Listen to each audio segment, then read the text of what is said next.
O Intercept parece que está perseguindo Eduardo Bolsonaro lá no Texas, né? Um absurdo esse tipo de coisa. O pessoal viu que não conseguiu o efeito que eles esperavam com a narrativa que eles criaram em cima do Flávio Bolsonaro e do Vorcaro. E aí mandaram pessoas para ir na casa do Eduardo Bolsonaro lá no Texas investigar, fazer investigações em perguntas e coisa e tal.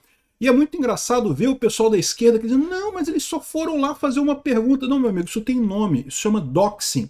Isso é crime nos Estados Unidos e é crime no Brasil também, tá?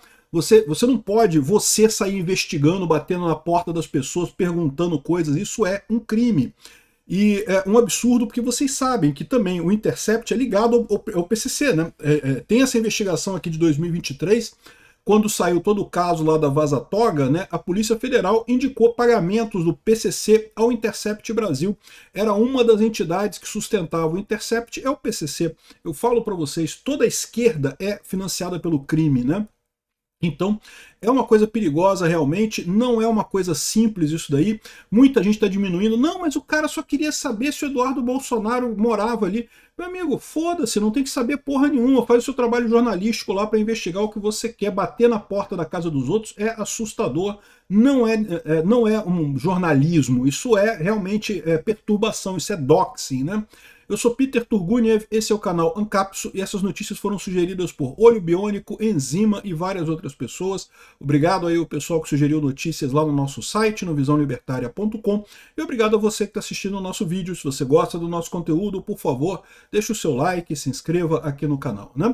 Pois bem, o Intercept Brasil está evidentemente chateado com a falta de resultado aí do caso que eles criaram, né? Criaram uma celeuma que não, porque o Flávio Bolsonaro conversou com o Vorcaro e achavam que isso ia acabar com a candidatura do Flávio Bolsonaro. Muito engraçado, tinha um monte de jornalista repetindo, não, porque agora acabou pro Flávio. Eu vou fazer até um outro vídeo, porque o Lula investiu 500 mil reais para propagar a coisa dos diálogos do Vorcaro. Eu não sei não, tá? Mas segundo as regras do TSE, isso é propaganda eleitoral antecipada negativa, o que é proibido, tá?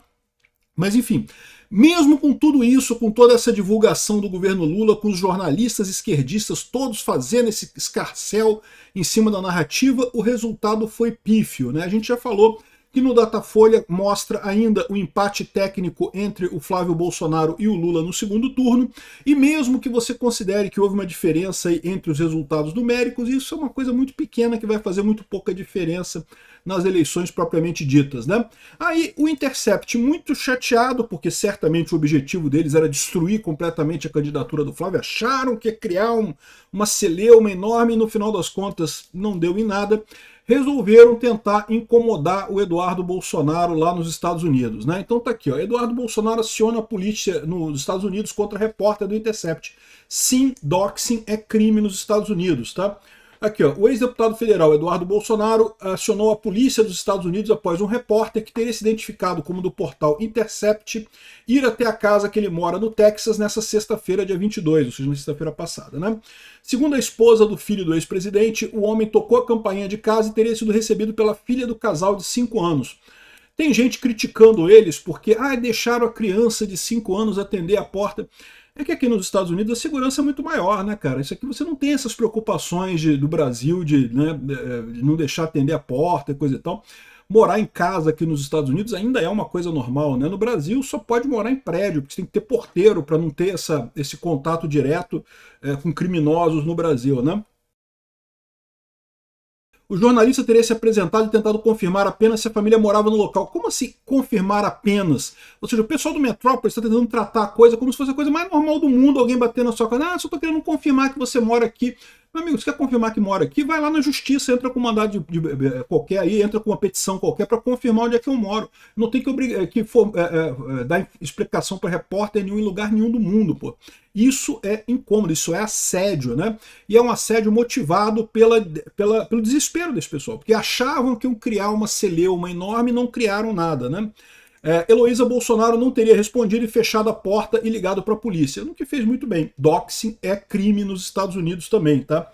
Segundo Eduardo Bolsonaro, em vídeo publicado nas redes sociais, o repórter do portal que revelou repasses milionários de Daniel Vorcaro intermediados por Flávio Bolsonaro teria ido então até a casa de vizinhos falar com vizinhos ali do Eduardo, né? Ou seja, mais uma vez um caso clássico de doxing, né? Eduardo também se viu implicado nas mensagens. O pessoal do Metrópolis aqui está chateado, porque é jornalista esquerdista, né? Quem é o jornalista que assina isso daqui? É a senhora Luciana Saraiva, né? Ou seja, ela, esquerdista, dolorida por dentro, como estão os esquerdistas todos com essa história, não deu o efeito que eles esperavam, eles achavam que ia destruir a candidatura do Flávio. Não fez diferença praticamente nenhuma, então estão chateados com essa história. Estão achando super normal, não é normal ir bater na porta das pessoas e saber se mora ali, não mora ali, né? Enfim, aqui, ó, Eduardo Bolsonaro disse que registrou um boletim de ocorrência e enviou as imagens do repórter para a polícia. Na publicação, o ex-deputado disse que se sentiu ameaçado e mencionou que no Texas muitas pessoas têm armas em casa, né? O que é verdade, né? Aqui, ó, Eduardo Bolsonaro chama o jornalista do Intercept associado ao PCC. Isso daqui é verdade, tá? O Intercept é notório, né? Aliás, a esquerda inteira é associada ao crime organizado no Brasil, né?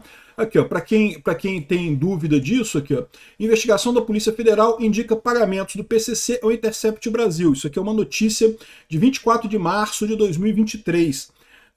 A investigação da Polícia Federal sobre o primeiro comando da capital indica pagamentos para a facção criminosa Intercept Brasil. Desculpa, indica pagamentos da facção criminosa ao Intercept Brasil. O Intercept Brasil também, de certa forma, é uma facção criminosa, né?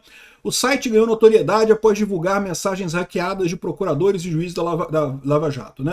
O famoso Vaza Jato, né?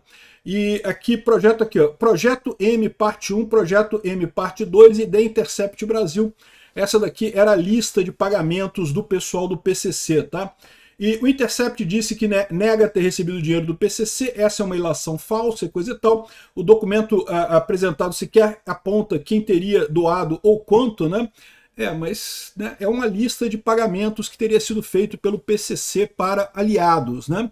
Então, uma dúvida aqui, que seria Projeto M Parte 1, Projeto M Parte 2, né? Você lembra que na época havia também uma tentativa do PCC de matar o Sérgio Moro, né? Não sei se é isso que se refere Projeto M Parte 1 ou Parte 2 aqui. E o Intercept Brasil estava nessa história aqui de pagamentos do PCC. Então, sim, há uma associação.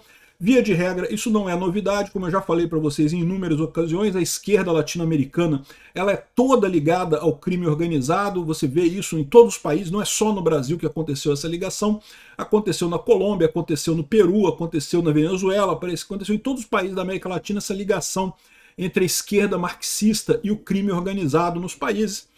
Não é à toa que você tem o Comando Vermelho, o vermelho de Comando Vermelho é do comunismo, é do socialismo.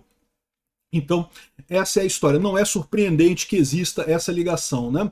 E aqui, ó, o Eduardo Bolsonaro chamou o jornalista do Intercept de associado ao PCC. É, verdade. E ameaça com uma arma, né? Não, ele não ameaçou com uma arma. Ele falou que no Texas muita gente tem armas em casa e é verdade isso, tá? E doxing é sim uma ameaça, é um crime nos Estados Unidos. Ele poderia responder com autodefesa nesse caso, mas nem chegou a fazer isso, tá? Aqui, ó, aqui está o vídeo que o Eduardo Bolsonaro publicou sobre o assunto. Vamos ouvir o Eduardo Bolsonaro aqui. Acabou de acontecer uma situação aqui que nos Estados Unidos não é nada comum. A minha esposa me ligou, muito nervosa, porque tinha uma pessoa ao redor da minha casa e que foi aqui atendida inicialmente pela minha filha, pela Georgia, e depois continuou ao redor. E aí, quando eu cheguei aqui no local, a gente acabou descobrindo que é uma pessoa do Intercept. Estava incomodando a vizinhança. Nós chamamos a polícia, porque eu não sabia do que se tratava, né? Aqui no Texas, vocês sabem que muitas pessoas têm arma dentro de casa. Normalmente as pessoas que você recebe na sua casa são pessoas que você conhece, tá? Não estou fazendo ameaça a ninguém, não. Estou falando que é uma situação que é totalmente grave, que foge da rotina. A polícia veio, nós estamos formalizando o boletim de ocorrência, estamos passando as fotos que os policiais nos pediram para saber se a pessoa vai continuar rondando aqui e que isso aqui nos Estados Unidos é algo sério. Só para deixar claro, aqui no território americano, esse tipo de conduta pode ser perfeitamente enquadrado como invasão de privacidade ou invasão de condomínio. A pessoa tem que adentrar aqui, na minha casa, para querer fazer qualquer tipo de coisa, é só com a permissão, né, de quem é responsável pela casa. Invasão de privacidade ou ameaças, não sei, envio de recados, sei lá o que pode acontecer. Então estou fazendo esse registro aqui de antemão para dizer que aqui nos Estados Unidos isso aí não é brincadeira. Estão achando que vão ficar importunando a vizinhança, stalkeando, né, ou trazendo terror para minha família. Isso não ficará assim. Ele está correto. Invasão de privacidade, invasão de domicílio nos Estados Unidos é sério, e vamos ver o que vai acontecer. Tem fotos do cara, tá? O cara é esse mané aqui, do Intercept, bem cara de esquerdista mesmo, certamente está fazendo essa coisa porque está achando que está no Brasil, né? E vai acabar se ferrando completamente com essa história, tá?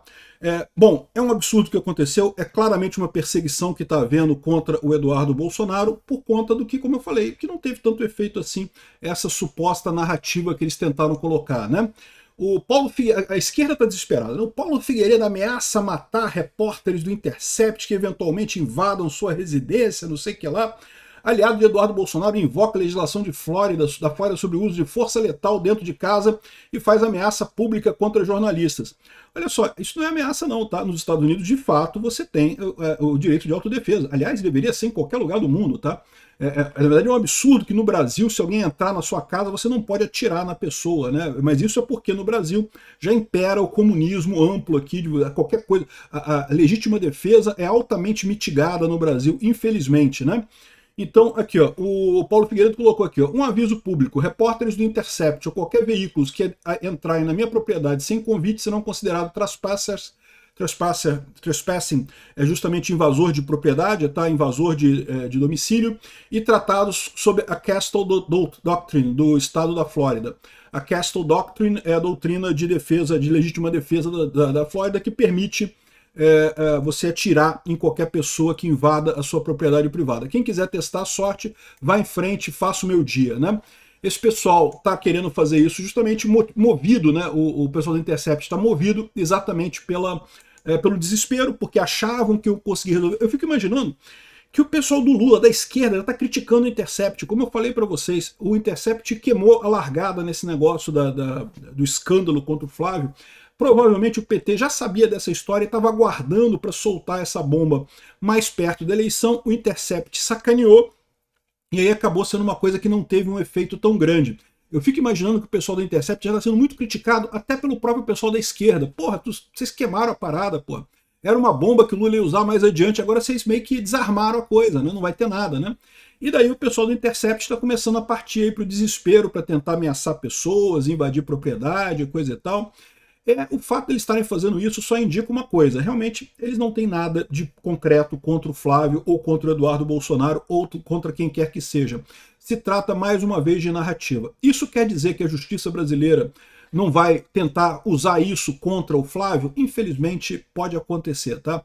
Por mais que isso não tenha nenhuma lógica jurídica, lembra o que aconteceu com o Bolsonaro, o tal do, entre aspas, golpe do Alexandre de Moraes. Não tinha nenhuma base jurídica e, no entanto, usaram isso contra Bolsonaro. Vamos ver o que acontece daqui para frente. Mas isso daqui mostra realmente o desespero da esquerda para chegar nesse nível de invadir a privacidade do Eduardo Bolsonaro lá no Texas, né? Obrigado por assistir nosso vídeo até o final. Tem alguns links para você nos ajudar aí na tela e também na descrição desse vídeo. Contribua com o nosso projeto.